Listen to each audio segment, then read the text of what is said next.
Hello, and thank you for joining me today for my Invisible Dangers on Daily Lives Phthalates speech.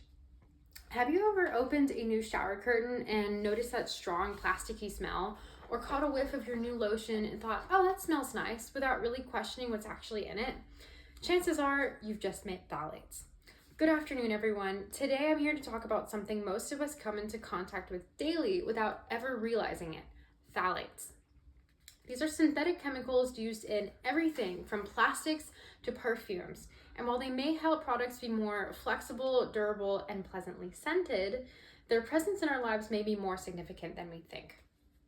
Let's start with the basics. Phthalates generally fall into two categories: high phthalates and low phthalates. High phthalates come down to the difference in the length of the carbon chain attached to the phthalate base. So high phthalates have longer chains and are often used in things like PVC plastic, like what's you use for plumbing that you get your drinking water out of, vinyl flooring, shower curtains, and wiring. However, low phthalates, on the other hand, are found in more personal items like lotions, perfumes, shampoos, and even some medications and lots of food packaging. These chemicals are entirely man-made. Their versatility has made them attractive to manufacturers for nearly a century, but what makes them really important to talk about isn't how they're used, but how easily they get into our bodies. According to environmental health scientist Dr. Nina Holland from UC Berkeley, phthalates can be absorbed through the skin, ingested, or even inhaled. That's right, they're not just sitting passively in our stuff.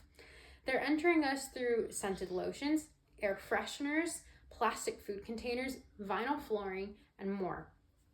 Heat and decomposition makes this even easier, like when we microwave food in plastic or store hot liquids in plastic containers, like your to-go boxes.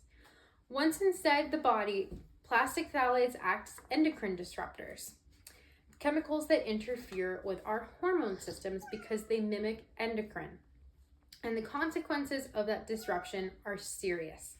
Studies have linked phthalates to reduce sperm count, alter testosterone levels, premature birth, developmental issues in children, including asthma and behavioral problems, and directly correlated to cancer. And perhaps even more alarmingly, researchers have found growing connections between phthalate exposure and specifically breast cancer. A 2019 study published in the Journal of Clinical Oncology followed over 60,000 women in Denmark and found a statistically significant association between phthalate exposure and increased breast cancer incidence. Another study conducted in northern Mexico reached a similar conclusion, showing that women with higher urinary concentrations of phthalate metabolites posed a higher risk of having breast cancer. At the cellular level, the evidence gets even more striking.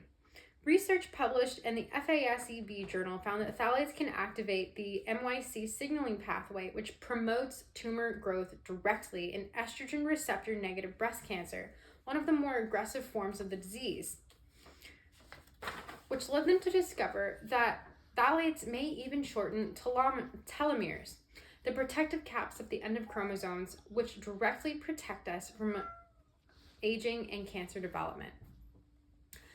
So how did something this widespread and this risky stay under the radar for so long? Phthalates have been in use since the 1920s, but it wasn't until the late 20th century that scientists began to question how they affected human biology. Since then, the research has increased, and only some regulations have followed. This brings us to an important contrast. The European Union has taken a far more aggressive stance on phthalates than the United States.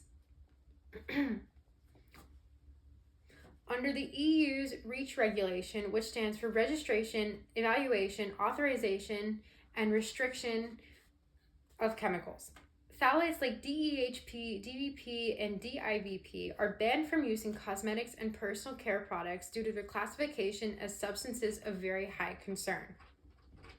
The US, on the other hand, has been slow to act. While some phthalates have been banned in children's toys and child care products, many, including those linked to hormonal disruption, are still permitted in everything from perfumes to food packaging. Even the word fragrance on a label can hide a cocktail of undisclosed chemicals, often including phthalates. So what can we do? While phthalates may feel impossible to avoid, small changes can reduce your exposure, including switching to glass from plastic and microwaving in glass, not using plug-in wall fresheners such as these ones from Glade, not using scented detergents like this one from Tide, but instead switching to essential oil scented detergents, and washing your hands frequently. Phthalates are a part of our modern environment, but that doesn't mean we have to accept them without question. As consumers, students, and future professionals, we have the right to understand that chemicals surround us and affect us, because sometimes the most dangerous ingredients are the ones we never knew were there. Thank you.